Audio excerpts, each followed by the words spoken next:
à proximité de Pierrefort, village auvergnat situé entre les monts du Cantal et la vallée de la Truyère. Connu pour son championnat de boules carrées et son festival des Terçous, Pierrefort attire de plus en plus de visiteurs. Pierrefort est aussi un lieu de vie où les agriculteurs ont décidé de se regrouper et de réfléchir collectivement au développement de leur exploitation et de leur territoire. Commençons par un tour d'horizon avec Gilbert qui va nous présenter la vallée de Brezon. Bonjour David. Bonjour.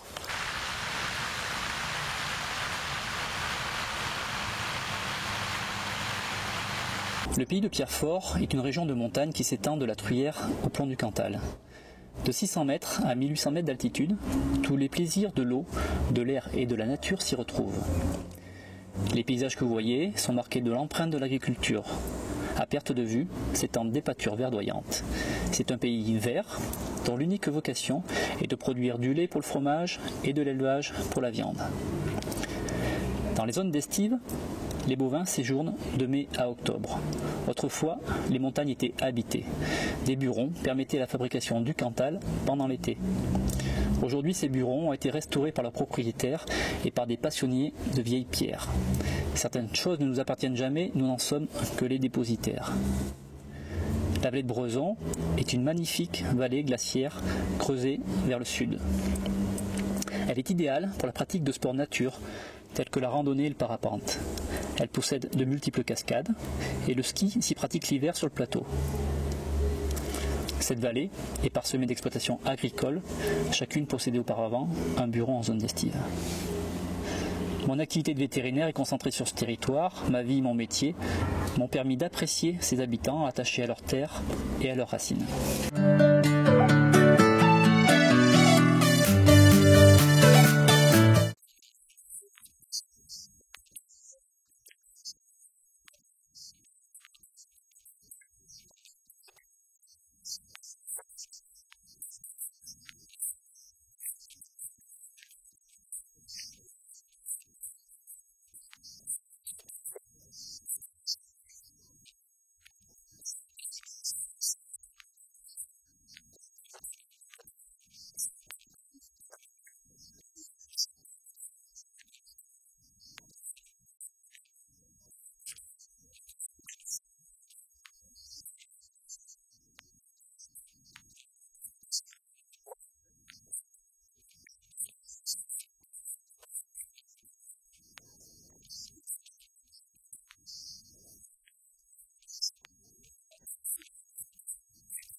Pour réfléchir collectivement aux problématiques du monde agricole et apporter des connaissances techniques, des agriculteurs ont décidé de travailler ensemble. Le GPA de Pierrefort, groupement agricole créé en 1961, avait pour mission d'aider les agriculteurs à se moderniser. Aujourd'hui, les attentes ont évolué, le GPA aussi. Véritable outil d'aide à la décision, le GPA permet la mise en place de réflexions collectives sur des pratiques innovantes pour une agriculture durable. C'est ainsi qu'est né le groupe féminin dont fait partie Bernadette. Le groupe féminin est composé d'agricultrices du canton de Schötzeg et Pierrefort et nous nous rencontrons à travers d'activités comme la transformation de pommes, les randonnées et les ateliers créatifs. C'est aussi des moments conviviaux de découverte et d'échange car nous avons tous besoin de sortir du quotidien et de nous retrouver entre femmes.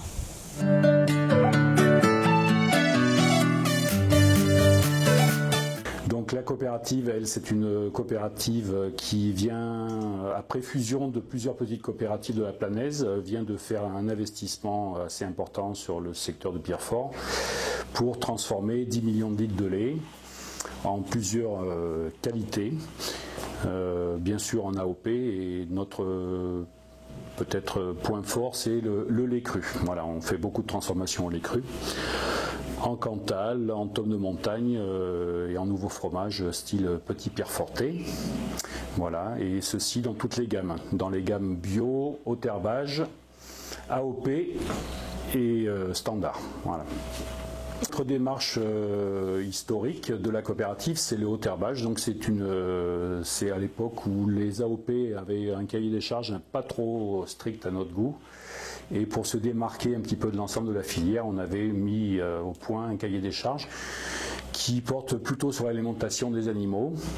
Donc c'est une contrainte supplémentaire pour les producteurs de lait, à savoir pas de fourrage fermenté, donc uniquement du foin et de l'herbe l'été et du foin l'hiver. Ce qui fait quand même un produit de qualité et un produit différenciant et donc qui apporte aussi une plus-value aux producteurs. Je crois que c'est ça surtout qui est important. Le bio est en pleine expansion, donc c'est des produits qu'on est en train de mettre en avant avec une nouvelle gamme de fromages. Ensuite, la coopérative développe également la découpe pour être présent dans les rayons libre-service de la grande distribution. Les perspectives, c'est de gagner des parts de marché sur des produits de qualité, de niche, voilà. Donc un gros travail de commerce à faire derrière. Bonjour,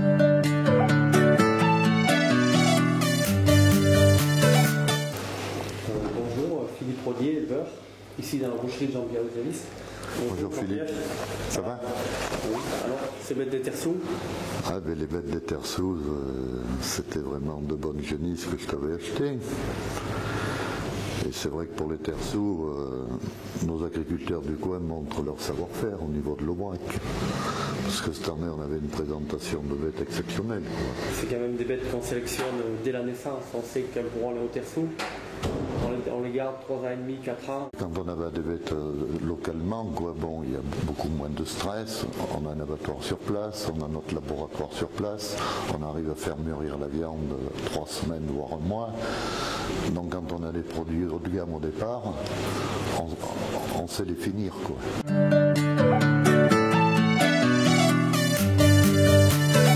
Installé donc en 83 avec du porc naisseur au départ. En 91, on a repris l'exploitation des parents avec du veau sous la mer. Puis en 98, on a bénéficié des premiers échanges de droits à produire. Donc on est parti en lait à partir de ce moment-là. Parallèlement à ça, on a fait de l'engraissement de porc, qu'on ne faisait pas dès le départ.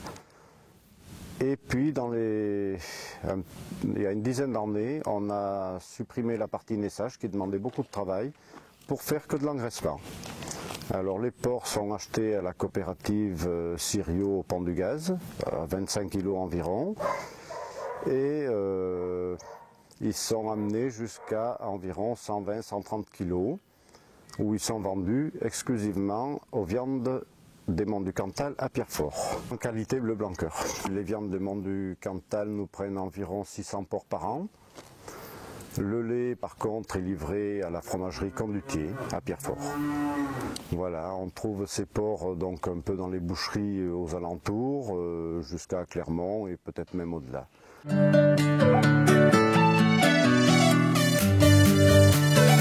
On m'a installé sur l'exploitation familiale en 2014 avec notre père.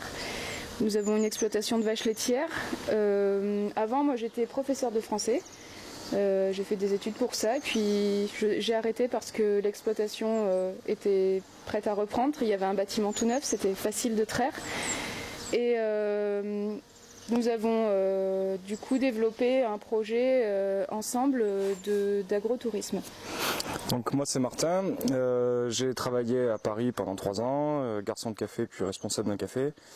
J'ai choisi de revenir parce qu'Angèle m'avait parlé qu'elle aussi voulait revenir ici. Pour moi je voulais pas m'installer tout seul en fait à la base parce que j'avais pas envie de me couper un peu du monde et de rester tout seul dans mon coin à la Terrisse.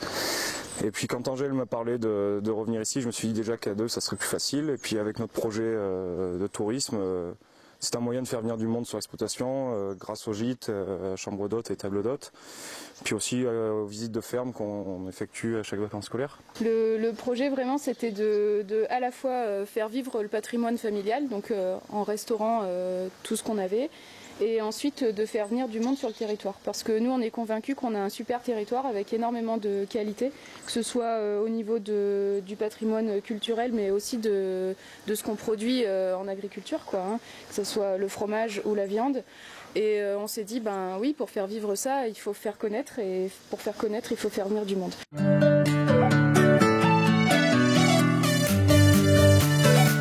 J'ai choisi le métier d'éleveur tout d'abord par rapport à la passion. J'adore les vaches, j'aime bien travailler avec la nature, le paysage, tout quoi. Et on est aux grands espaces, aux grandes terres. Et voilà, les vaches, comme dirait l'autre, elles ont leur caractère et moi aussi, je m'entends bien avec et j'adore ça. Avant de m'installer, j'ai travaillé 2 ans à l'extérieur, toujours dans le monde agricole, mais la passion a été trop forte. Je suis revenu pour moi et retravailler. Et j'ai acheté une exploitation et je me suis installé éleveur. Les vaches, c'est la race du pays, la race Aubrac. Je suis passionné de cette race et j'en suis un fervent défenseur car dans les années 70, elle a failli disparaître. Aujourd'hui, elle est connue et reconnue dans le monde entier pour sa viande, pour sa qualité de viande même, je dirais. L'hiver, quoi, il y a les vélages, le printemps, les clôtures, l'été, les foins et l'automne, la préparation de rentrer dans les étables et c'est le moment des commises, des foires et tout le reste, quoi. En résumé, je fais jamais la même chose, quoi. Tous les jours de l'année, c'est différent. Et c'est ça qui me plaît dans le métier. Ma famille a toujours fait ça et moi je suis fou de ça, quoi. Depuis tout petit, j'ai toujours vécu là-dedans et je me vois pas vivre ailleurs.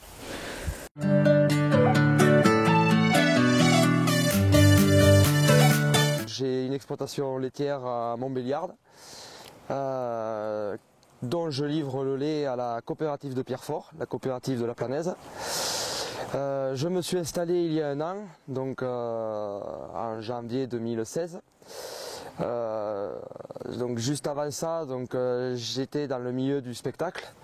J'ai travaillé un moment dans l'événementiel, la prestation technique. C'est une petite structure et une structure familiale, et ça je tiens à le garder.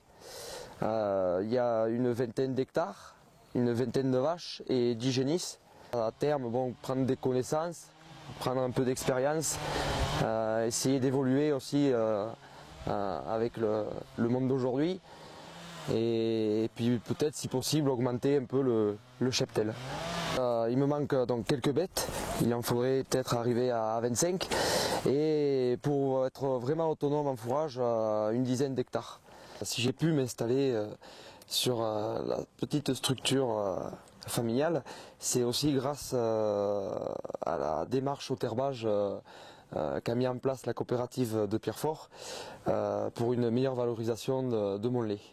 Voilà. Après, je ne cherche pas spécialement à m'agrandir plus, je suis très heureux avec ce que j'ai et je compte garder ce que j'ai.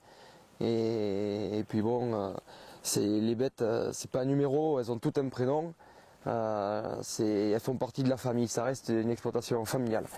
Après, ce que j'aime dans le métier, c'est la liberté, l'espace, la qualité de vie et puis mes bêtes.